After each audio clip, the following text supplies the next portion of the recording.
പരീക്ഷകർ ബഹുവിധം പരീക്ഷ ഹേതുവിശ്വ സാധേത്വ സ്ഥാപ്യത നിർണയ. അതെന്താ എനിക്കിങ്ങനെ ഞാൻ ഇവിടെ എന്താ പ്രശ്നം, അഡ്വക്കേറ്റ് ആവേണ്ട ആളായിരുന്നല്ലേ എന്ന് ചോദിക്കും. നീ ഒന്ന് ക്വസ്റ്റ്യൻ ചെയ്യാതിരിക്കുമല്ലോ. വീട്ടുകാരോടാണ് കോൺഫ്ലിക്ട്സ് കൂടുതൽ. കൺഫ്യൂഷൻസിൽ വർക്ക് ചെയ്യാൻ ബുദ്ധിമുട്ടാണ്. കൺഫ്യൂഷൻ ആണെങ്കിലും നോ ആണെന്നാണല്ലോ, അല്ലെങ്കിൽ യെസ് ആണല്ലോ. ഫിസിക്കൽ ലെവലിൽ മെഡിസിൻ ആണ് ഹീൽ ചെയ്യുന്നത് നമ്മളെ, ഇമോഷണൽ ലെവലിൽ ആർട്ടിനാണ്. ഈ ഒരു തിരക്ക് എനിക്ക് ഇഷ്ടമാണ്. ഇപ്പം ഞാൻ അനുഭവിക്കുന്ന തിരക്ക് ഞാൻ ഇഷ്ടപ്പെട്ടെടുത്തൊരു എക്സോസ്റ്റ് ആവും. ഭയങ്കര ഒരു ഇൻസൈറ്റ് തന്നു. അപ്പം ഞാൻ അതിൽ ഹാപ്പിയാണ്. അപ്പം പിന്നെ വെറുതെ വേറൊന്നും ചിന്തിക്കണ്ടല്ലോ. എനിക്കിതൊക്കെ സ്വന്തം അനുഭവത്തിൽ നിന്ന് വന്ന റിയലൈസേഷൻസ് ആണ്, വേറെ ഒന്നുമല്ല. പുള്ളിക്ക് എൻ്റെ ഒരു വൈബ് അറിയാം. നമുക്കെല്ലാവർക്കും നമ്മുടെ വൾണറബിലിറ്റി ലോകം അറിയുന്നത് താല്പര്യമില്ല എന്നുള്ള ആൾക്കാരാണല്ലോ. അപ്പോൾ ഒരു സ്ട്രോങ് ആയിട്ടുള്ള ഒരു പ്രൊഫഷണൽ ഒരു ഡോക്ടറാണ്, ഒരു ലിറിസിസ്റ്റാണ്. അപ്പോൾ അങ്ങനെ വരുമ്പോൾ നമ്മൾ സൈലൻ്റ് ആയിട്ട് നമ്മുടെ ഇമോഷൻസിനെ ഇങ്ങനെ ഉള്ളിൽ ഒതുക്കുമ്പോൾ അതിനൊരു കോസ്റ്റ് കൊടുക്കേണ്ടി വരുന്നു. അങ്ങനെ ഒരു മൊമെന്റ് ഉണ്ടായിട്ടുണ്ടോ? വൾണറബിലിറ്റീസിൽ ബിലീവ് ചെയ്യുന്ന ആളാണ് ഞാൻ. എനിക്ക് വൾണറബിലിറ്റി ഉള്ളവരെയാണ് ഇഷ്ടം. എനിക്ക് കരയാതെ മറ്റേ സ്ട്രോങ് ആയിട്ട് നിൽക്കണ ആൾക്കാരെ ഇഷ്ടമല്ല. പേഴ്സണലി ആണ്. എനിക്ക് ഇമോഷൻസ് ഇമോട്ട് ചെയ്യണം. അവർ എൻ്റെ മുന്നിൽ നിൽക്കുന്ന ഒരാൾ എന്നോട് ഫേക്ക് ചെയ്തിട്ട് അങ്ങനെ ബിഹേവ് ചെയ്യുന്നത് എനിക്ക് ഓക്കെ അല്ല. കാരണം ഞാൻ ചിരിക്കാൻ തോന്നിയാൽ ചിരിക്കും, കരയാൻ തോന്നിയാൽ കരയും. ഭയങ്കര എക്സ്പ്രസീവും കൂടിയാണ് ആയിരുന്നു. ഇപ്പോൾ കുറച്ചും കൂടി ഒന്ന് ഉൾവലിയുന്നുണ്ട് അനുഭവങ്ങൾ കാരണം. നമുക്കത് പ്രകടിപ്പിക്കാൻ സ്പേസ് ഉള്ളിടത്ത് പോലും പ്രകടിപ്പിക്കാത്തവരെ ഞാൻ കണ്ടിട്ടുണ്ട്. അത് ഭയങ്കര എനിക്കറിയില്ല അവരുടെ ഡിഫെൻസ് മെക്കാനിസം ആയിരിക്കാം അത്. പക്ഷെ അങ്ങനെ ചെയ്യുന്നത് അവരെ ഹെൽപ്പ് ചെയ്യുന്നില്ലെങ്കിൽ അത് അവർ ക്യാരി ഓൺ ചെയ്തിട്ട് കാര്യമില്ല. അതിൽ കൂടെ ഗോ ത്രൂ ചെയ്യുമ്പോൾ അവർ അനുഭവിക്കുന്ന പ്രശ്നങ്ങളുണ്ടല്ലോ. ഇപ്പം ഞാൻ എൻ്റെ ഫ്രണ്ട്സൊക്കെ ഓരോ കാര്യങ്ങൾ വന്ന് സംസാരിക്കുന്ന സമയത്ത് നിനക്ക് കരയാൻ തോന്നണ്ട, നീ എന്താ കരയാത്തതെന്ന് ഞാൻ ചോദിച്ചിട്ടുണ്ട്. അപ്പം അതിൻ്റെ ഡിഫെൻസ് മെക്കാനിസമാണ്. ഞാൻ ഇതുകൊണ്ട് എന്തെങ്കിലും ഗുണമുണ്ടോ? ഇല്ല. പിന്നെ എന്തിനാണ് ഇതിലേക്ക് കൂടെ പൊക്കോണ്ടിരിക്കണേ? എന്തിനാണ് ഇന്നർ കോൺഫ്ലിക്ട്സിൽ കൂടെ ട്രാവൽ ചെയ്യണേ?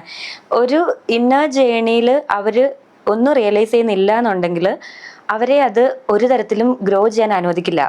ഇപ്പം എനിക്കൊരു എവല്യൂഷൻ ഉണ്ടാവുന്നുണ്ടെങ്കിൽ, ഞാനിപ്പം മാനസികമായിട്ട് ഇവോൾവ് ചെയ്തിട്ടുള്ള സിറ്റുവേഷൻസ് ഉണ്ട് എൻ്റെ ലൈഫിൽ. അപ്പം ഞാൻ ഓരോ ദിവസം മാറിക്കൊണ്ടിരിക്കുക. അപ്പം എനിക്ക് പണ്ട് ഞാൻ വിചാരിച്ചിരുന്നത് എനിക്കൊരു വിഷമം വന്നു കഴിഞ്ഞാൽ അപ്പം മനസ്സിൽ ഒതുക്കി കരയാതെ സ്ട്രോങ് ആയിട്ട് നിൽക്കണം എന്നൊക്കെ ഞാൻ വിചാരിച്ചിരുന്ന കാലങ്ങളുണ്ട്. അതെന്നെ ഹെൽപ്പ് ചെയ്തിട്ടില്ല. അപ്പം ഞാനത് മാറ്റി. എനിക്ക് വിഷമം വന്നാൽ ഞാൻ കരഞ്ഞിട്ടുണ്ട്. പക്ഷെ എൻ്റെ എനിക്ക് വളരെ ക്ലോസ് ആയിട്ടുള്ള ആൾക്കാർ കുറച്ച് പേര് ഇങ്ങനെ ചെയ്തപ്പോൾ ഞാൻ ചോദിച്ചു, നിങ്ങളിത് ഹെൽപ്പ് ചെയ്യുന്നില്ല എന്തിനാണ്? എന്തൊരു ഭവിഷ്യത്ത് അല്ലെങ്കിൽ അതാണോ പറയുന്നത്, എങ്ങനത്തെ ഒരു ഔട്ട്കം എക്സ്പെക്ട് ചെയ്തിട്ടാണ് നിങ്ങളിത് ചെയ്യുന്നത് എന്ന് ഞാൻ ചോദിച്ചിട്ടുണ്ട്. അപ്പോൾ വൾണറബിൾ ആകുന്നത് മോശമാണോ? മനുഷ്യനാക്കുന്നത് അങ്ങനത്തെ കുറേ കാര്യങ്ങളല്ലേ. നമ്മൾക്ക് വൾണറബിലിറ്റി വേണം. ഞാൻ എവിടെയോ വായിച്ചിട്ടുണ്ട്, ഞാൻ എവിടെയോ പറഞ്ഞിട്ടുണ്ട്, നമ്മൾ എല്ലാ മനുഷ്യരും ആദ്യമായിട്ടാണ് ജീവിക്കുന്നത്. നമുക്ക് ആരും പറഞ്ഞു തന്നിട്ടില്ല ഇങ്ങനെ ജീവിക്കണം, ഇങ്ങനെ ജീവിക്കാവൂ, അങ്ങനെ ജീവിച്ചാൽ ശാപം കിട്ടുമോ, ഇത് കിട്ടും, പാപം കിട്ടും, അങ്ങനെയൊന്നും അല്ലല്ലോ. നമ്മളെ ആരും പറഞ്ഞു തന്നിട്ടില്ല ഭൂമിയിൽ വരുന്ന സമയത്ത് വരെ. അപ്പം നമ്മൾ ഇത്രയല്ലേ ഉള്ളൂ ഈ ഒരു എൻറ്റയർ യൂണിവേഴ്സിൽ. അപ്പം നമുക്കിത് അനുഭവിച്ച് ജീവിച്ച് മാത്രമേ പഠിക്കാനും പറ്റുള്ളൂ. അപ്പം ഈ കുറേ പേര് പറഞ്ഞു തന്നിട്ടുള്ള ജേർണിയിൽ കൂടി അല്ല നമ്മൾ ട്രാവൽ ചെയ്യേണ്ടത്.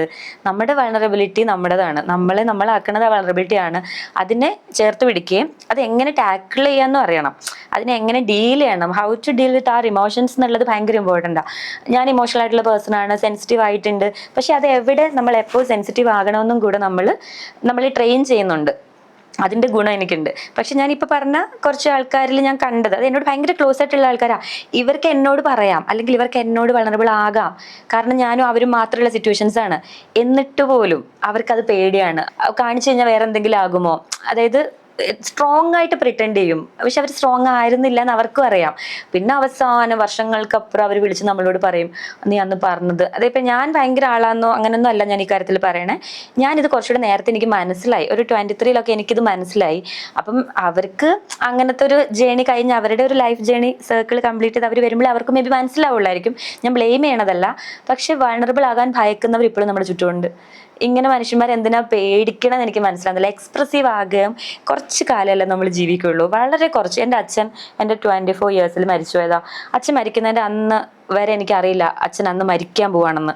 അപ്പം നമുക്ക് എന്താണ്, കുറച്ചുകൂടെ നന്നായിട്ട് സ്നേഹിക്കായിരുന്നു, കുറച്ചുകൂടെ നന്നായിട്ട് ഇയാളെ ട്രീറ്റ് ചെയ്യായിരുന്നു, ഒരു ബെറ്റർ ആയിട്ടുള്ളൊരു ഹ്യൂമൻ ആയിട്ട് എനിക്ക് അച്ഛൻ്റെ മുന്നിൽ എന്നെ പ്രസൻറ്റ് ചെയ്യായിരുന്നു എന്നൊക്കെ ഞാൻ ആ ദിവസമാണ് ഞാൻ ചിന്തിക്കുന്നത്.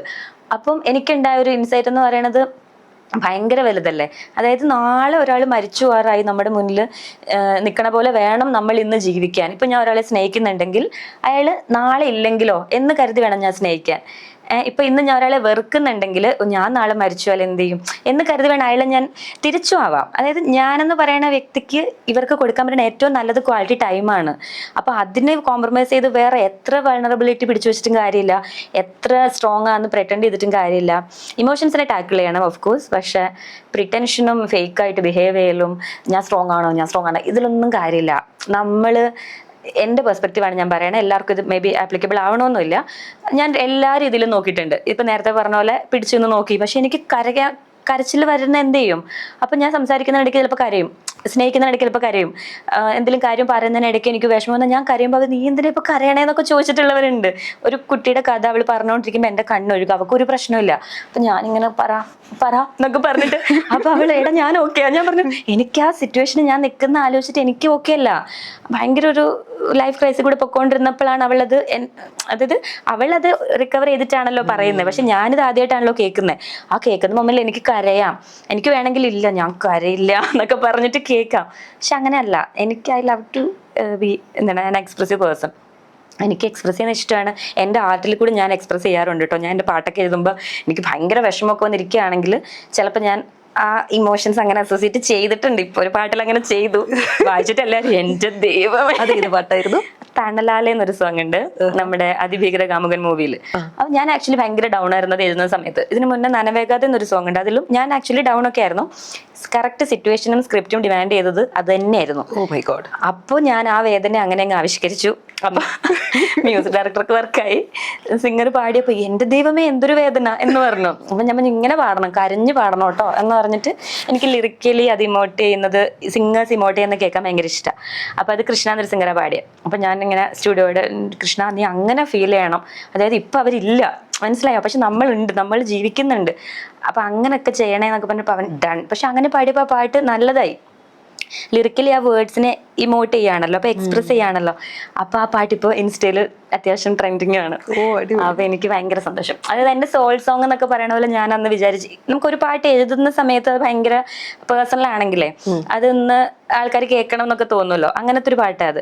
ഇപ്പൊ ആ പാട്ടിന്റെ, അതായത് ഇപ്പൊ എനിക്ക് ഇതിലും നല്ല പാട്ട് ഇറങ്ങാനുണ്ടെന്നൊരിതുണ്ട്. പക്ഷെ അന്ന് എനിക്കിത് ഭയങ്കര എന്റെ സോൾ സോങ്. ഇപ്പൊ ഞാൻ അതിലും വേദനയുള്ള ഒരു പാട്ട് എഴുതി. അപ്പൊ വേദന മാത്രമല്ല ഇറങ്ങാൻ പോണേള്ളൂ, അല്ല വേദന മാത്രമല്ല ഏതൊരു ഇമോഷൻ ആണെങ്കിലും ഞാൻ ലല്ലബൈ എഴുതിയിട്ടുണ്ടായിരുന്നു. എനിക്ക് ഭയങ്കര പേഴ്സണലി ഇഷ്ടമാണ്. അപ്പൊ അതിങ്ങനെ ഇറങ്ങുമ്പോൾ എന്റെ ബെസ്റ്റ് സോങ് ഇതാണ് എന്നൊക്കെ പറഞ്ഞ് നമ്മളിരിക്കും. അത് ഇറങ്ങി കഴിയുമ്പോൾ ഇതല്ല, ഇതിലും നമ്മുടെ ബെസ്റ്റ് വരാനുണ്ടെന്നൊരു ഇതുണ്ടാവല്ലോ, അങ്ങനെയാണ്. അപ്പം എല്ലാ ഫീലിങ്സിനും അതുണ്ട് കേട്ടോ. ഇപ്പൊ വാത്സല്യം ലല്ലബൈയിൽ അങ്ങനെ വന്ന പെയിനില് എനിക്കൊരു പൊതുവെ ഒരു മെലങ്കളി എഴുത്തിൽ വരാറുണ്ട്. അപ്പം അതും അങ്ങനെ ക്യാരി ഫോർവേഡ് ചെയ്തപ്പോൾ ശരിയായി. പിന്നെ ഒരു ഹാപ്പി സോങ് ഉണ്ട്, ഭയങ്കര പവർഫുൾ ആയിട്ട് മോട്ടിവേഷൻ സോങ് ഒക്കെ ഉണ്ട്. അപ്പൊ ഞാൻ അതെന്റെ ബെസ്റ്റ്, പക്ഷെ അതല്ല നമ്മുടെ ബെസ്റ്റ് വരാനിരിക്കണതേ ഉള്ളൂ. ഓരോ പ്രാവശ്യം നമുക്കത് എഴുതി കഴിയുമ്പം നമുക്ക് മനസ്സിലാവും ഇതൊന്നും അല്ല, നമുക്ക് ഇതിലും പറ്റും, നമ്മളത് ട്രൈ ഔട്ട് ചെയ്താലേ വീണ്ടും മനസ്സിലാവുള്ളൂ. അപ്പൊ അതിലേക്ക് നമ്മളെ പുഷ് ചെയ്യാന്നുള്ളതാ, അത്രേ ഉള്ളൂ. ഡോക്ടർ, ഇനി നമ്മുടെ ഒരു റാപ്പിഡ് റിഫ്ലക്ഷൻ റൗണ്ട് ആണ്. അപ്പൊ ഞാൻ എന്തെങ്കിലും ചോദിക്കും, ഡോക്ടർ ആദ്യം എന്താണോ മനസ്സിൽ വരുന്നത് അതങ്ങ് പറഞ്ഞോ. ഹീലിംഗ് എന്ന് പറഞ്ഞാൽ ഇൻസൈറ്റ്സ്. റൈറ്റിംഗ് എനിക്ക് വെൻഡിങ് ഔട്ട്. ഇപ്പോൾ ഒരു മിനിറ്റ്, ഇപ്പോൾ വരെ ക്യാരി ചെയ്തൊരു ഫിയർ. ഒരുപാട് ഇഷ്ടമുള്ള ആള് നമ്മുടെ കൺമുന്നിൽ നാളെ മുതൽ ഇല്ല എന്നറിയണത്. ലൈക്ക് ഡെത്ത് ആവാം, ലോസിങ് എ പേഴ്സൺ ആവാം, അങ്ങനെ എന്തും. ഗ്രൗണ്ടഡ് ആയിട്ട് നിൽക്കാൻ ഹെൽപ്പ് ചെയ്യുന്നൊരു ഹാബിറ്റ്. Journalling may be. പിന്നെ ഞാൻ നേരത്തെ പറഞ്ഞ നമ്മൾ ഇത്രേ ഉള്ളൂ എന്നൊരു ചിന്തയുണ്ടല്ലോ, ഒന്നുമല്ല നമ്മൾ ഈ യൂണിവേഴ്സിൽ എന്നൊരു തോട്ട് ഉണ്ടല്ലോ, അത്.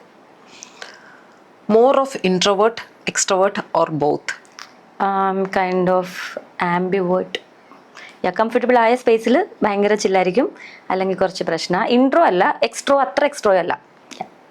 ഇപ്പൊ പുതിയ വേർഡ് ഉണ്ട് അതിന്, മറന്നുപോയി, എന്താണ്, ഒട്രോവേർട്ട്. ഞാൻ ഈയിടെ വായിച്ചതാ, ഒട്രോവേർട്ട്. ജീവിതം തന്നെ മാറ്റിയ ഒരു ക്രിറ്റിസിസം. പേഴ്സണൽ ലെവലിലാണോ പ്രൊഫഷണൽ ലെവലിലാണോ? ഒരു പേഴ്സണൽ ഒരു പ്രൊഫഷണൽ എന്നുള്ള ഇതാണ്. ഓക്കെ, അത് ഭയങ്കര കോൺട്രാഡിക്റ്റിംഗ് ആണ്. അതായത് പേഴ്സണൽ ലെവലിൽ എന്നോട് ആൾക്കാർ പറഞ്ഞത് ടു മച്ച് മറ്റേയാളെ മനസ്സിലാക്കി സംസാരിക്കുന്നത് വേണ്ട, ടു മച്ച് എമ്പതി വേണ്ട എന്നുള്ളതാണ്. അതെന്നെ മാറ്റിമറിച്ചിട്ടുണ്ട്. അത്ര എമ്പത്തറ്റിക് ആയതുകൊണ്ട് അങ്ങനെയല്ല. ഇത് തന്നെ പ്രൊഫഷണലി വരുമ്പോൾ അവരുടെ ഭാഗത്തും കൂടെ ചിന്തിച്ചിട്ട് എഴുതിക്കൂടെ എന്ന് ചോദിച്ചിട്ടുണ്ട്. അതായത് ഞാൻ എൻ്റെ ഇമോഷൻസിനെ അല്ലെങ്കിൽ എൻ്റെ വേർഡ്സിനെ അങ്ങനെ എഴുതുമ്പോൾ അത് ആൾക്കാർക്ക് മനസ്സിലാകാതെ വന്നിട്ടുണ്ട്. അപ്പോൾ എൻ്റെ ടീച്ചേഴ്സൊക്കെ ആയാലും എൻ്റെ മെൻറ്റേഴ്സൊക്കെ ആയാലും എന്നോട് പറഞ്ഞു, മറ്റുള്ളവർക്ക് മനസ്സിലാകുന്നത് പോലെ നമ്മൾ എഴുതണം എന്ന് പറഞ്ഞ ക്രിറ്റിസിസം എന്നെ ഭയങ്കരമായിട്ട് ഹെൽപ്പ് ചെയ്തിട്ടുണ്ട്. പക്ഷെ ഇത് പേഴ്സണൽ ലൈഫിൽ വരുമ്പോൾ ഇതങ്ങനെ ചെയ്യുകയായിരുന്നു. അപ്പോൾ ഒരേ തോട്ടാണ് ഇത്, രണ്ട് രീതിയിൽ രണ്ടായിട്ടാണ് റിഫ്ലക്ട് ചെയ്യുന്നത്. അപ്പോൾ കുറച്ച് കോൺട്രഡിക്റ്റിംഗ് ആണ്. അതെ, നല്ല ക്രിറ്റിസിസം ആണ്, പക്ഷെ അത് എന്നെ ഒരുപാട് ഹെൽപ്പ് ചെയ്തിട്ടുണ്ട് മാറ്റാൻ. എപ്പോഴും നമ്മൾ ഒരാളെ ഭാഗത്തുനിന്ന് ചിന്തിച്ച് അങ്ങനെ നമ്മുടെ കാര്യങ്ങൾ ചെയ്യണമെന്നില്ല, നമുക്ക് വേണ്ടി കൂടെ ജീവിക്കാം. ഡിലേ ചെയ്ത ഒരു ഡിസിഷൻ സൊസൈറ്റിയെ ഡിസപ്പോയിന്റ് ചെയ്യുന്നത്. ഞാൻ ഇപ്പോഴാണ് ഡിസപ്പോയിന്റ് ചെയ്ത് തുടങ്ങിയത്, കുറച്ചുകൂടെ നേരത്തെ ചെയ്യായിരുന്നു. ഇതിനെക്കുറിച്ച് നമുക്ക് ഡീറ്റെയിൽ ആയിട്ട് പോകണം. പീസ് ഫീൽ ചെയ്യുന്നത്? Music, films, books. Okay, super, thank you. ഇനി ഒരു 5 വർഷത്തിന് മുന്നേയുള്ള ഹരിതനെ കാണുകയാണെങ്കിൽ എന്തായിരിക്കും പറയാനുള്ളത്? നേരത്തെ പറഞ്ഞ കുറച്ചുകൂടെ നേരത്തെ സൊസൈറ്റി ഡിസപ്പോയിന്റ് ചെയ്യായിരുന്നു. ഈ സൊസൈറ്റി ഡിസപ്പോയിന്റ് എനിക്ക് ഭയങ്കര ക്യൂരിയോസിറ്റി, അതിനെ കുറിച്ചൊന്ന് പറയാമോ? ഇല്ല, നമ്മൾ ഭയങ്കര നോംസിലല്ലേ, ഭയങ്കര സോഷ്യൽ നോംസിലല്ലേ ജീവിച്ചുകൊണ്ടിരിക്കണേ. അത് അത്രയൊന്നും വേണ്ട, നമുക്ക് നമ്മുടെ ഇഷ്ടത്തിനൊക്കെ ജീവിക്കാം. കുറച്ച് സംസാരിക്കാൻ ഒരു മെച്യൂരിറ്റി, ഒരു ഇമോഷണൽ വോളിയം, ഒരു ഇമോഷണൽ ഡെപ്ത്, ഒരു ഇമോഷണൽ സേഫ്റ്റി ഫീൽ ചെയ്യുന്ന ഇടങ്ങളിൽ, നമുക്ക് നമ്മളായിരിക്കാൻ പറ്റുന്ന ഇടങ്ങളിൽ നമുക്ക് നമ്മളാവാം. പക്ഷെ നമ്മൾ നമ്മളെ കൺട്രോൾ ചെയ്യും. എന്തിനൊക്കെയോ വേണ്ടി, ആർക്കൊക്കെയോ വേണ്ടി നമ്മൾ നമ്മളെ സാക്രിഫൈസ് ചെയ്യും. വെറുതെ നമ്മൾ ഓവർ എമ്പത്തറ്റിക് ആവും. വെറുതെ നമ്മൾ ഇൻഡിപെൻഡൻ്റ് ആയ നമ്മൾ ഡിപ്പെൻഡൻ്റ് ആയിട്ട് നമ്മളെ തന്നെ കൺട്രോൾ ചെയ്യും, നമ്മളെ ലിമിറ്റ് ചെയ്യും. അങ്ങനൊക്കെ ചെയ്യുന്നത് നിർത്താമായിരുന്നു. കുറച്ചുകൂടെ നേരത്തെ, കുറച്ചും കൂടെ എന്താ പറയുക, അതെ, സൊസൈറ്റി ഡിസപ്പോയിന്റ് ചെയ്യാൻ കറക്റ്റ് വേർഡ് എനിക്ക് പെട്ടെന്ന് കിട്ടിയതിന് താങ്ക്സ്. അപ്പൊ അങ്ങനൊരു സംഭവം ഉണ്ട്. നമ്മൾ എത്രത്തോളം നമ്മൾ നമ്മളെ പുഷ് ചെയ്യാതെ ലിമിറ്റ് ചെയ്തുകൊണ്ടിരിക്കണോ അത്രയും നമ്മൾ വീണ്ടും കണ്ടീഷണൽ ആയിക്കൊണ്ടിരിക്കും. അങ്ങനെ കണ്ടീഷണൽ ആയിക്കൊണ്ടിരുന്നാൽ പിന്നൊന്നും സംഭവിക്കില്ല, എവല്യൂഷൻ നടക്കില്ല, ഇൻസൈറ്റ്സ് ഉണ്ടാവില്ല. നേരത്തെ ഞാൻ പറഞ്ഞില്ലേ, എനിക്ക് ഹീലിംഗ് എന്ന് പറഞ്ഞ ഇൻസൈറ്റ് ആണ്. നമ്മളിപ്പോൾ എന്നെ ഇപ്പോൾ ഒരു കേസിൽ അല്ലെങ്കിൽ ഒരു കൊലപാതകം പോലത്തെ എന്തെങ്കിലും, അത്രയും അങ്ങനെ പോണില്ല, പക്ഷെ ഒരു കൊലപാതകയെ ഒരു ജയിലിൽ കൊണ്ടിടുന്നു. എന്നിട്ട് അയാളോട് പറയാണ്, സമയം നിങ്ങളെ ഹീൽ ചെയ്യും, സമയം നിങ്ങളെ പ്രശ്നങ്ങളെല്ലാം മാറ്റി നിങ്ങളെ ഹീൽ ചെയ്യും. എനിക്കറിയാവുന്നവർ പറഞ്ഞിട്ടുണ്ട്, ടൈം ഹീൽ ചെയ്യും. ടൈം ഹീൽ ചെയ്യുമെന്ന് എനിക്ക് തോന്നിയിട്ടില്ല. ടൈം അല്ല, നമുക്ക് ഇൻസൈറ്റ്സ് ആണ് നമ്മൾ ഹീൽ ചെയ്യുന്നത്. നമുക്ക് ഉൾക്കാഴ്ചകൾ ഉണ്ടായാൽ മാത്രമേ നമുക്ക് ഹീലിംഗ് നടക്കുള്ളൂ, അല്ലേ? നമ്മൾ ഇപ്പൊ ആ ജയിലിൽ കിടക്കുന്ന അയാൾക്ക് എല്ലാ ദിവസവും ഒരേപോലെയാണ്, അയാളുടെ ജീവിതത്തിൽ ഒന്നും സംഭവിക്കുന്നില്ല. ചിന്തിച്ച് അയാൾക്ക് ഇൻസൈറ്റ്സ് മാറ്റാം, പക്ഷെ അതിനുള്ള ഭൗതിക സാഹചര്യങ്ങൾ അവിടെ ഇല്ല. അപ്പൊ അങ്ങനത്തെ ഒരാൾക്ക് എങ്ങനെയാണ് ഇൻസൈറ്റ്സ് ഉണ്ടായിക്കൊണ്ടിരിക്കുന്നത്? മനസ്സിലായി? അപ്പൊ ജയിലിൽ കൊണ്ടിട്ട് സമയം പോകുന്നുണ്ട്, പക്ഷെ എൻ്റെ ലൈഫിൽ ഡെയിലി ഓരോ ദിവസവും മാറുമ്പോൾ ഞാൻ പുതിയ ആളായിക്കൊണ്ടിരിക്കുകയാണ്. എൻ്റെ ഭൗതിക സാഹചര്യങ്ങൾ മാറുന്നുണ്ട്, എൻ്റെ ചിന്താഗതി മാറുന്നുണ്ട്, ഞാൻ മീറ്റ് ചെയ്യുന്ന ആൾക്കാർ മാറുന്നുണ്ട്, ഞാൻ വർക്ക് ചെയ്യുന്ന സ്പേസസ് മാറുന്നുണ്ട്. പക്ഷെ പുള്ളിക്ക് അതൊന്നും സംഭവിക്കുന്നില്ല. അപ്പം എങ്ങനെയാണ് ഇയാൾക്കും എനിക്ക് ഒരുപോലെ ടൈം മാറുന്നത്? അപ്പോൾ ടൈം ഒന്നും എവിടെയൊന്നും ഹീൽ ചെയ്യില്ല. ഇൻസൈറ്റ്സ് മാറണം, നമ്മൾ ചിന്തിക്കുന്ന രീതിയുടെ പ്രശ്നങ്ങളുണ്ട് കുറേ കാര്യങ്ങളിൽ, അതൊക്കെ മാറണം. അപ്പോൾ അങ്ങനത്തെ ഒരു രീതിയിലൊക്കെ പോവുകയാണെങ്കിൽ മാത്രമേ എന്തെങ്കിലും ആവാനും നമുക്ക് പറ്റുള്ളൂ. അപ്പം അതാണ്, അല്ലാതെ അപ്പോൾ സൊസൈറ്റിയെ ഞാൻ അങ്ങനെ ഡിസപ്പോയിന്റ് ചെയ്തു. എൻ്റെ ലൈഫിൽ ഒരു പ്രധാന പോയിന്റിൽ, എൻ്റെ ഒരു 24 ഇയേഴ്സിൽ ഞാൻ ഒരു ഡിസിഷൻ എടുത്തു. അത് കുറച്ച് പേർക്ക് ഡിസപ്പോയിൻമെന്റ് ഉണ്ടാക്കിയിട്ടുണ്ടാവും. അപ്പോൾ അത് ഇനി ഞാൻ ഇങ്ങോട്ട് ഷിഫ്റ്റ് ആവണത് ഉൾപ്പെടെ, എൻ്റെ കരിയർ ചൂസ് ചെയ്യുന്നത് ഉൾപ്പെടെ, നമ്മുടെ ലൈഫ് ഡിസിഷൻ വേറെ, കരിയർ ഡിസിഷൻസ് വേറെ. അപ്പം ഞാൻ അങ്ങനെ ചെയ്തില്ലെങ്കിൽ എനിക്കിന്ന് ഞാനായിട്ട് നിൽക്കാൻ പറ്റില്ലല്ലോ. അപ്പം ഞാനത് അഡമൻ്റായിട്ട് എൻ്റെ വിശ്വാസം എന്താണ്, ഞാൻ ഇതിനെ ബ്രേക്ക് ചെയ്യും, ഈ കണ്ടീഷൻസിനെ ബ്രേക്ക് ചെയ്യും, എന്നെ ഞാൻ പുഷ് ചെയ്യും, എനിക്ക് വേണ്ടിയിട്ട് ഞാൻ ജീവിക്കും എന്നുള്ളതാണ്. ആ സമയത്ത് എന്നോട് സംസാരിച്ചവരാണെങ്കിലും എൻ്റെ കൂടെ അന്ന് ആരും ഇല്ല ബേസിക്കലി. പക്ഷെ ആ മൊമെന്റിൽ നമ്മൾ ഭയങ്കര സ്ട്രഗിൾ ചെയ്തിട്ടുണ്ട്. ഫിനാൻഷ്യലി ഒന്നും അല്ല പറയണേ, ടച്ച്വുഡ് അത് വലിയ കുഴപ്പമില്ലാണ്ട് അന്നൊന്നും കുഴപ്പമില്ല. പക്ഷെ ഇമോഷണലി നമുക്കൊരു ഒരു റിലേ ചെയ്യാൻ ഒരാൾ, അല്ലെങ്കിൽ നമുക്ക് അങ്ങനെ ഒരാളോ ഒരു സാഹചര്യമോ ഒരു സ്പേസോ എനിക്ക് പേഴ്സണലി ഉണ്ടായിരുന്നില്ല. ഫാമിലി അങ്ങനെ ഞാൻ പറഞ്ഞല്ലോ. പക്ഷെ എനിക്ക് അറിയാം ഇവര് നമുക്ക് ഉണ്ടാവുമെന്ന് അറിയാം. പക്ഷെ നമുക്ക് ഇമോഷണലി റിലേ ചെയ്യാൻ ഒരു ഇമോഷണൽ സേഫ്റ്റി ഉള്ള ഒരു ഇടം വേണ്ടേ? അങ്ങനൊന്നും നമ്മൾ ആരെയും വെച്ചിട്ടില്ല, നമ്മൾക്ക് അങ്ങനെ ഒരാൾ വന്നിട്ടില്ല. ആ മൊമെന്റിലൊക്കെ ഞാനായിട്ട് ഡിസൈഡ് ചെയ്തിട്ട് ഇറങ്ങി വർക്ക് ചെയ്തിട്ടുണ്ട്. ഇന്ന സൈഡിൽ ഞാൻ വർക്ക് ചെയ്തിട്ടുണ്ട്. അപ്പം ഇത് എല്ലാവരും ചെയ്യുന്ന കാര്യം, ഞാൻ മാത്രമല്ല കേട്ടോ. നമ്മൾ ഭയങ്കര സംഭവമാണ് അങ്ങനെ ഒരിക്കലല്ല, ഇതെല്ലാവരും ഗോ ത്രൂ ചെയ്ത സിറ്റുവേഷൻസ് ആണ്. അപ്പം അങ്ങനത്തെ ഒരു പോയിന്റിൽ ഞാൻ ഡിസപ്പോയിന്റ് ചെയ്തിരുന്നത് കൊണ്ടാണ് എനിക്ക് എന്നെ ഇപ്പോൾ കണ്ടന്റ് ആക്കി വെക്കാൻ പറ്റുന്നത്. അല്ലാന്നുണ്ടെങ്കിൽ ഞാൻ ഇപ്പോഴും അതേ പോയിന്റിലിരിക്കും, എവല്യൂഷൻ ഉണ്ടാവാതെ, ഹീലിംഗ് ഉണ്ടാവാതെ, ഇൻസൈറ്റ് ഉണ്ടാവാതെ അതേ പോയിന്റിൽ, ആ ജയിലിലുള്ള ആൾ ചിന്തിക്കണം അതേ അവസ്ഥയിൽ നമ്മൾ ഇരിക്കേണ്ടി വരും. അങ്ങനെയല്ലല്ലോ. അപ്പോൾ നമ്മൾ അതിനെ ബ്രേക്ക് ചെയ്യുക എന്നുള്ളതാണ്. നമ്മുടെ ലിമിറ്റ്സിനെ നമ്മൾ ബ്രേക്ക് ചെയ്യുക. നമ്മുടെ നമ്മളെ ഡിസപ്പോയിന്റ് ചെയ്തിരുന്നാൽ മതി, വേറൊരാളെ അല്ല. നമുക്ക് നമ്മൾ ചെയ്യണ കാര്യങ്ങൾ ഓക്കെ ആണോ, ഇതിൽ ഞാൻ ഹാപ്പി ആണോ. ഇപ്പം ഞാൻ ഇവിടെ വായിച്ചിട്ടുണ്ട്, നമ്മൾ ശ്വാസം മുട്ടിക്കുന്നതിൽ നിന്നെല്ലാം പുറത്ത് കിടക്കുക. എൻ്റെ ഒരു ഫ്രണ്ട് FB-യിൽ എഴുതിയിട്ടതാണ്, എനിക്ക് ഭയങ്കര ഇഷ്ടമുള്ള കോട്ടാണ്. നമ്മളെ ശ്വാസം മുട്ടിക്കുന്ന എല്ലാത്തിൽ നിന്നും പുറത്ത് കിടക്കുക. അത് പ്രണയമാണെങ്കിലും പ്രത്യയശാസ്ത്രമാണെങ്കിലും ഐഡിയോളജിയാണ്. അപ്പൊ നമ്മൾ വിശ്വസിക്കുന്ന ഒരു ഐഡിയോളജി നമ്മളെ ശ്വാസം മുട്ടിക്കുന്നുണ്ടെങ്കിൽ അതിൽ നിന്ന് ഇറങ്ങുക. നമ്മളെ ബുദ്ധിമുട്ടിക്കുന്ന റിലേഷൻഷിപ്പ് നമ്മളെ ശ്വാസം മുട്ടിക്കുന്ന റിലേഷൻഷിപ്പിലാണ് നമ്മൾ നിൽക്കുന്നുണ്ടെങ്കിൽ നമ്മൾ ഇറങ്ങുക. നമുക്ക് ഈ ഫ്രണ്ട് ടോക്സിക് ആണ്, നമുക്ക് പറ്റുന്നില്ല, പക്ഷെ പുള്ളിക്കാരി നമുക്ക് ഭയങ്കര ഫേവറേറ്റ് ആണ്, പക്ഷെ ഇവർ ചെയ്യണതൊക്കെ ഭയങ്കര ഫേക്കാണ്. അപ്പം അങ്ങനെ നിൽക്കുന്ന ഫ്രണ്ട്സ് ഉണ്ട് എനിക്ക്, നിൽക്കുന്ന ഫ്രണ്ട്സ് അല്ല, അത് അനുഭവിക്കുന്ന ഫ്രണ്ട്സ് ഉണ്ട്. അപ്പം ഞാൻ പറയും, എന്തിനാണ് ഓവർ എമ്പത്തറ്റിക് ആവുന്നത്? കാരണം പണ്ട് ഞാനിതായിരുന്നു, മനസ്സിലായി. അപ്പൊ നമ്മുടെ ഇൻസൈറ്റ്സും കൂടി പറഞ്ഞു കൊടുക്കുക. പിന്നെ അവരവരുടെ അനുഭവത്തിൽ നിന്നാണ് പഠിക്കുക.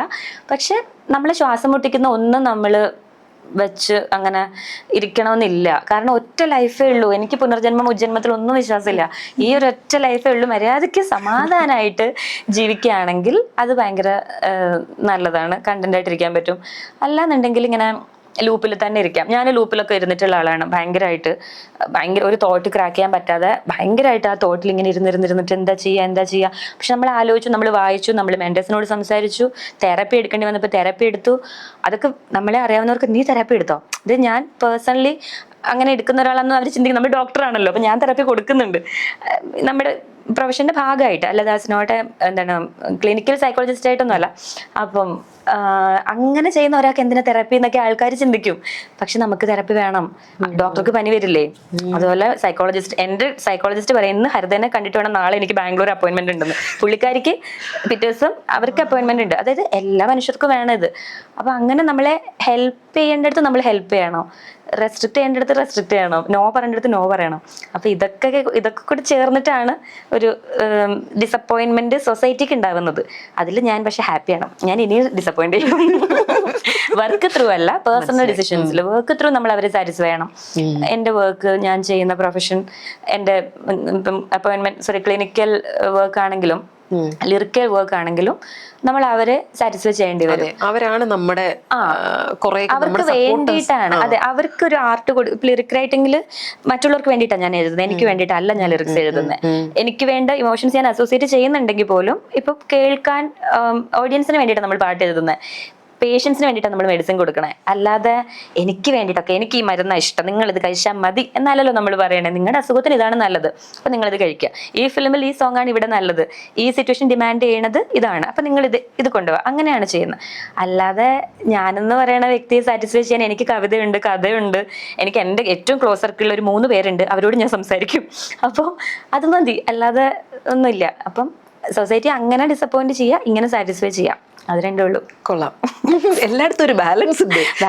അതെ, MBBS എടുക്കണമെന്ന് പറഞ്ഞപ്പോ ഇതിലൊന്നും പെടാതെ ആയുർവേദം എടുത്തു. അതെ, അവർ ഡിസപ്പോയിന്റഡ് അല്ലല്ലോ, ഡോക്ടർ ആയല്ലോ കുട്ടി. Balance is the key. നമ്മളെല്ലാത്തിലും ബാലൻസ് ചെയ്യാം. ഡോക്ടർ, ഇനി ഒരു ഫൈനൽ ക്വസ്റ്റ്യൻ. ഇന്ന് നമ്മൾ ടെയിൽസ് അൺടോൾഡിലാണല്ലോ. ഓക്കെ, ഈ പരിപാടി ഇന്റർവ്യൂ കഴിയുന്നതോടുകൂടി അമ്മ ബ്ലോക്ക് ചെയ്യും, മാമൻ ബ്ലോക്ക് ചെയ്യും, നാട്ടുകാരും വീട്ടുകാരും ഒക്കെ എന്നെ ബ്ലോക്ക് ചെയ്യും. എന്റെ വീട്ടിൽ സ്പേസ് ഉണ്ട്, വന്നോ? ഇല്ല, ഞാൻ ഇവിടെ ഒറ്റയ്ക്കാം. ഞാൻ എന്റെ പേഴ്സണൽ സ്പേസ് എടുത്ത് നിൽക്കുന്നുണ്ട്. അപ്പൊ കുഴപ്പമില്ല. ആ ഡിസിഷനും നല്ലതായിരുന്നു ആക്ച്വലി. നമ്മള് മാറുന്നത് ഒറ്റയ്ക്ക്, നമ്മുടെ സ്പേസ് എടുത്ത് മാറിയത് ഭയങ്കര ഡിലേഡ് ഡിസിഷൻ തോന്നുന്നു. ആ ഡിലേഡ് ഡിസിഷൻ ചോദിച്ചില്ലേ, അതിലൊന്നും ഇതാണ്. പക്ഷെ ഇത് സൊസൈറ്റി ഡിസപ്പോയിന്റഡ് ആണ്, ഉറപ്പായിട്ടും ആയിരിക്കും. ഒറ്റയ്ക്ക് താമസിക്കുക നിൽക്കുന്നു, ആരും ആൺതുണ വേണ്ടേ? ആൺതുണയോ? അത് ഭയങ്കര ക്ലീശേ. ആൺതുണയോ? പപ്പയെ വാങ്ങിക്കാൻ തുണയുണ്ടല്ലോ. അതെ, അപ്പൊ ഞാൻ പറയുന്ന സിഗ്നേച്ചർ ക്വസ്റ്റ്യൻ, ഈ ടെയിൽസ് അൺടോൾഡിലെ ഡോക്ടറിന്റെ ലൈഫിലെ ഒരു untold tale for our spectators. Untold ആയിട്ടിരിക്കണല്ലേ നല്ലത്. അത് വേണ്ട, നമുക്ക് ഇന്നുകൊണ്ട് അങ്ങ് ടോൾഡ് ആക്കി ഡിക്ലെയർ ചെയ്യാം. അൺടോൾഡ്. ഞാൻ എൻ്റെ 22-23 ഇയേഴ്സിൽ അതുവരെ നമ്മൾ ഭയങ്കര കൺസർവേറ്റീവായിട്ട്, ഭയങ്കര എന്താ പറയുക, അവർ പറയണ പോലൊക്കെ ജീവിച്ച് വരികയാണ്. ഒരു പോയിന്റിൽ എനിക്ക് തോന്നി ഇത് ബ്രേക്ക് ചെയ്യണം എന്ന് തോന്നിയിട്ട് എൻ്റെ ഇഷ്ടത്തിന് ഞാൻ വേറൊരു ഡിസ്ട്രിക്റ്റിൽ, അതായത് ഞാൻ ഇവരെല്ലാവരും വൈഡായി നിൽക്കുന്ന ഒരു ഇടത്താണ് ഉള്ളത്, എൻ്റെ പാരൻസ്, എൻ്റെ ക്ലോസ് റിലേറ്റീവ്സ് എല്ലാവരും. അപ്പം അവിടുന്ന് ഞാൻ ഒരു ഡിസിഷൻ എടുത്തിട്ട് എനിക്കിഷ്ടമുള്ളത് പഠിക്കാൻ പോയി. സംസ്കൃതം ഇല്ലേ, ഈ സംസ്കൃതത്തിന്റെ MA ചെയ്യണമെന്നുള്ള ആഗ്രഹം വന്നു. ഇത് മേ ബി അൺടോൾഡ് ഒന്നും ആയിരിക്കില്ല, പക്ഷെ ഇതിനകത്തുള്ള ന്യൂആൻസസ് കുറച്ച് അൺടോൾഡ് ആണ്. അപ്പൊ ഞാനത് പഠിക്കാൻ വേണ്ടിയിട്ട് എൻ്റെ ഒരു സാറിൻ്റെ അടുത്ത് പോയി, മലപ്പുറത്ത് പോയി. അവിടെ ഞാൻ 2 months ഒറ്റയ്ക്ക് റൂമൊക്കെ എടുത്ത് നിൽക്കുകയാണ്. അതുവരെ ഞാൻ അങ്ങനെ ഒറ്റയ്ക്ക് നിന്നിട്ടൊന്നുമില്ല. ലൈക്ക് അവർ പറയണൊക്കെ കേട്ട്, അല്ലെങ്കിൽ ഫാമിലി അങ്ങനെ ഒരു ഇതാണ്. അവിടെ പോയി നിന്നപ്പോൾ എനിക്കുണ്ടായ കുറെ ഇൻസൈറ്റ്സ് ഉണ്ട്. അതായത് നമ്മൾക്ക് ആരും ഇല്ലെങ്കിലും നമ്മൾ ജീവിക്കും. എനിക്കത് ലേറ്റ് ആണ് 23 എന്ന് പറയുന്നത്. എനിക്ക് അന്ന് ഏർലി ആണ്, ഇപ്പം ആലോചിക്കുമ്പോൾ ലേറ്റ് ആയിപ്പോയല്ലോ. 18ാമത്തെ വയസ്സിൽ മാറായിരുന്നു. നമ്മൾ ഏൺ ചെയ്ത് തുടങ്ങുന്ന സമയത്ത് തന്നെ നമുക്ക് വേണമെങ്കിൽ മാറാം. നമുക്ക് അവിടുന്ന് മാറി നിന്ന് നമ്മുടേതായിട്ടുള്ള ലോകമൊക്കെ ക്രിയേറ്റ് ചെയ്ത് നമുക്ക് മാറിയൊക്കെ നിന്ന് എക്സ്പ്ലോർ ചെയ്യാം നമ്മുടെ ലൈഫ്. പക്ഷെ ഇമോഷണൽ എക്സ്പ്ലോറേഷൻ നമ്മളെ കൊണ്ട് സാധിക്കുന്ന ഒരു ഏജ് എന്ന് പറയുന്നത് ലേറ്റ് 20s ആയിരിക്കാം മേ ബി. അന്ന് എനിക്കൊരു തോന്നിയൊരു ഇതെന്ന് പറഞ്ഞു കഴിഞ്ഞാൽ, ഒരു ബോധം അല്ലെങ്കിൽ അങ്ങനെ പറഞ്ഞു കഴിഞ്ഞാൽ, ഇവരെന്ത് പറഞ്ഞാലും കുഴപ്പമില്ല, ഞാനിത് എൻ്റെ ഡിസിഷനാണ്.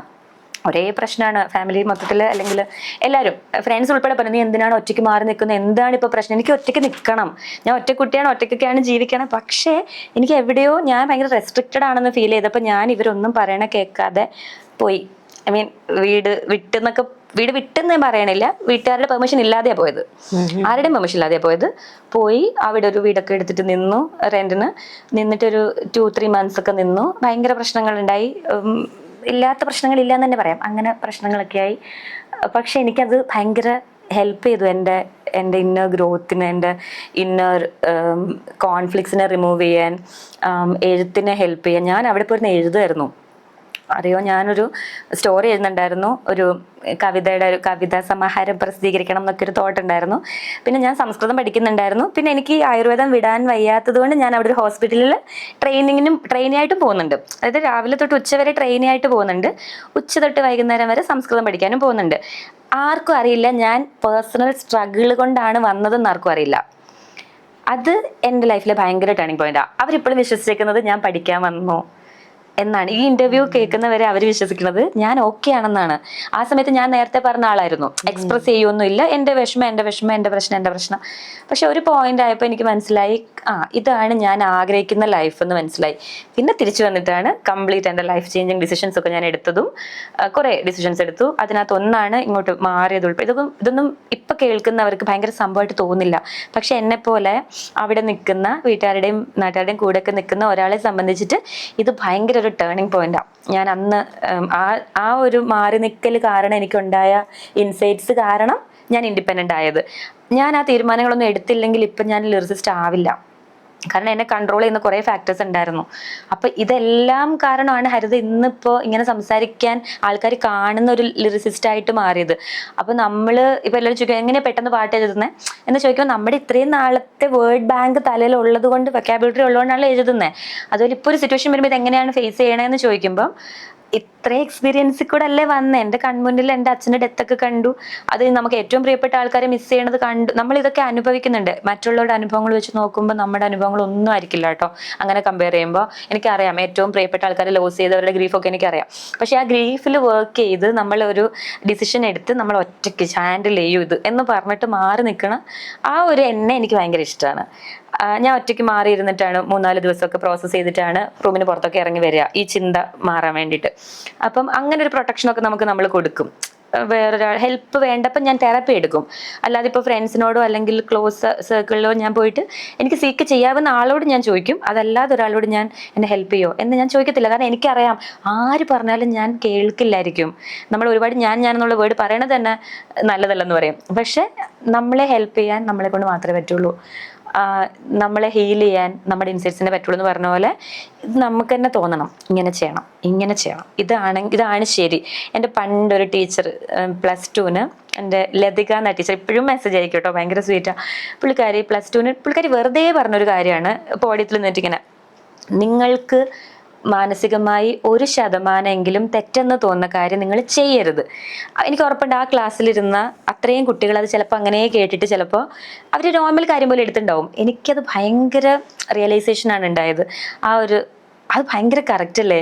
നമ്മൾ എല്ലാ കാര്യത്തിലും ഇത് തെറ്റാന്ന് അറിഞ്ഞുകൊണ്ട് നമ്മൾ ചെയ്യും. പക്ഷെ ടീച്ചർ അന്ന് പറഞ്ഞു, ഞാൻ ഇപ്പോഴും കഴിഞ്ഞ ആഴ്ച ഞാൻ വിളിച്ചു പറഞ്ഞു, എനിക്ക് ആ തോട്ട് എന്നെ ഭയങ്കരമായിട്ട് ചേഞ്ച് ചെയ്തിട്ടുണ്ട്. ആ തോട്ടിലാണ് ഞാൻ നേരത്തെ ആ ഡിസിഷനും എടുത്തത്. എനിക്ക് 1% അല്ല 2% അല്ല 99% തെറ്റാന്ന് തോന്നുന്ന ഒരു കാര്യമാണ് ഞാൻ എക്സിസ്റ്റ് ചെയ്തുകൊണ്ടിരുന്നിരുന്നത് ഒരു പെർട്ടിക്കുലർ സിറ്റുവേഷൻ. അതിൽ നിന്ന് പുറത്ത് കിടക്കുക എന്നുള്ളത് എന്നെ സംബന്ധിച്ച് ഭയങ്കര ദുഷ്കരമായിരുന്നു, ഭയങ്കര ബുദ്ധിമുട്ടായിരുന്നു. അപ്പൊ അത് നമ്മൾ ചെയ്തില്ലെങ്കിൽ നമ്മളില്ല പിന്നെ. അപ്പൊ എനിക്ക് ടീച്ചർ പറഞ്ഞ തോട്ട്, നമ്മൾ വായിച്ച പുസ്തകങ്ങളിൽ നിന്നുള്ള അറിവുകൾ, ഇതെല്ലാം എന്നെ അന്ന് ഹെൽപ്പ് ചെയ്തിട്ടുണ്ട്. അപ്പോൾ അതൊക്കെയാണ് ലൈഫ് മാറ്റിമറിച്ചൊരു തോട്ടാണ് ആ ഡിസിഷനിലേക്ക് എത്തിച്ചത്. ആ തോട്ടിന് എൻ്റെ കുറേ ടീച്ചേഴ്സും ബുക്സും ഹെൽപ്പ് ചെയ്തിട്ടുണ്ട്. പക്ഷെ അതില്ലാന്നുണ്ടെങ്കിൽ നമ്മൾ ഇപ്പം ഇങ്ങനെ ഇരിക്കില്ലല്ലോ. അപ്പം അങ്ങനത്തെ എന്താ പറയുക, ഭയങ്കര കഷ്ടപ്പെട്ടുള്ള തീരുമാനങ്ങൾ മറ്റുള്ളവരെ ബുദ്ധിമുട്ടിക്കുന്നതാണെങ്കിലും നമുക്ക് സമാധാനം തരുന്നത് എടുക്കുക എന്നുള്ളതാണ്. അപ്പൊ അതാണ് എൻ്റെ അൺടോൾഡ് സ്റ്റോറി. ഇപ്പൊ അവർ കാണുമ്പോൾ നീ അങ്ങനെ വിഷമിച്ചിട്ടാണോ മോളെ വന്നത് എന്നൊക്കെ ആ വീട്ടിലത്തെ ആന്റിയൊക്കെ ചോദിക്കും. ഞാൻ ഒരു വീട്ടിലാ PG ആയിട്ടാ നിന്നേ, വേറൊരു റൂം അവർ തന്നതാ അങ്ങനെ. അപ്പൊ അവര് എന്നെ ഭയങ്കര സ്പേസ് ഒക്കെ തന്നു. അവര് കരുതി ഞാൻ എഴുതാൻ വന്നതാണ് അല്ലെങ്കിൽ പഠിക്കാൻ വന്നതാണ്. പക്ഷെ അല്ല, ഞാൻ എന്നെ ഓക്കെ ആക്കാൻ പോയതാ. അപ്പൊ അവിടെ കോവിഡ് സമയമാണ്. ആ ടൈമില് ഒരു 3-4 മാസം ഉണ്ട്. ഞാൻ അങ്ങനെയൊക്കെ പോയിട്ട് അപ്പൊ എനിക്കിങ്ങനെ ഇറങ്ങി വന്നു ഭയങ്കര തെളിച്ചം, ഭയങ്കര ക്ലാരിറ്റിയിൽ കാര്യങ്ങളൊക്കെ കാണുന്നു. അപ്പം അതാണ് എൻ്റെ അൺടോൾഡ് സ്റ്റോറി. ഇപ്പൊ അത് ടോൾഡായി. ഇല്ല, ഇത് ആൾക്കാർ അറിഞ്ഞാൽ എനിക്കിപ്പോ പ്രശ്നമില്ല. ഇപ്പൊ എനിക്ക് പ്രശ്നമില്ല. അന്ന് അത് അഫക്ട് ചെയ്യുന്ന കുറച്ച് പേരുണ്ടായിരുന്നു. ഇപ്പം എല്ലാവരും എല്ലാത്തിൽ നിന്നും ഓക്കെയാണ്. അപ്പൊ ഇപ്പൊ എനിക്കിത് പറയാം, അതുകൊണ്ട് കുഴപ്പമില്ല. അതുകൊണ്ടാണ് ഞാൻ പറഞ്ഞ, അല്ല ഞാൻ പറയില്ലായിരുന്നു. ശരിയാണ്. എന്തായാലും ഡോക്ടറെ, ഭയങ്കര രസമുള്ള ഒരു കുറേ തോട്ട്സ്, ഇൻസൈറ്റ്സ്, ഡെപ്തിൽ പോയി. എന്തായാലും എനിക്കൊരു കാര്യം ഉറപ്പാണ്, ഈ ഓരോ വാക്കുകൾ ഇപ്പോൾ അന്ന് ആ ടീച്ചർ സംസാരിച്ചപ്പോൾ ഒരു വാക്ക് ഡോക്ടറിനെ സ്ട്രൈക്ക് ചെയ്തു എന്ന് പറഞ്ഞില്ലേ, ഈ കോൺവെർസേഷനിൽ ഒത്തിരി പേരെ സ്ട്രൈക്ക് ചെയ്യുന്ന ഒത്തിരി കാര്യങ്ങളുണ്ട്. അത് ഞാൻ വളരെ മീൻ ചെയ്ത് തന്നെ പറയുന്ന ഒരു കാര്യമാണ്, ഇൻക്ലൂഡിങ് മീ. ഇതിൻ്റെ അകത്തുള്ള ചില കാര്യങ്ങളുണ്ടല്ലോ, ചിലപ്പോ ചിലർക്ക് കേൾക്കുമ്പോൾ അത് നമ്മൾ കേട്ടുപോകുന്ന ഒരു കാര്യമായിരിക്കും. എല്ലാവർക്കും കുറെ പേർക്ക് അറിയാവുന്ന കാര്യങ്ങളൊക്കെ തന്നെ ഞാൻ പറഞ്ഞിട്ടുള്ളൂ. അതെ, പക്ഷെ നമുക്കത് എന്താ പറയാ, ഒരു കറക്റ്റ് മൊമെന്റിൽ കേൾക്കുമ്പോൾ ചിലപ്പോൾ കൊള്ളുന്നത് കറക്റ്റ് ആയിട്ടെന്ന് പറയുന്നത്. Thank you so much for your valuable time. ഇത്രയും ഡെപ്തിലൊരു ഇന്റർവ്യൂ ഞാൻ അറ്റൻഡ് ചെയ്തിട്ടില്ല. ഇത്രയും ഡെപ്ത് ക്വസ്റ്റ്യൻസ് അങ്ങനെ ആരും ചോദിച്ചിട്ടില്ല. അതുകൊണ്ട് താങ്ക് യു ഫോർ ഇങ്ങനത്തെ ക്വസ്റ്റ്യൻസ് ചോദിച്ചത്. Thank you.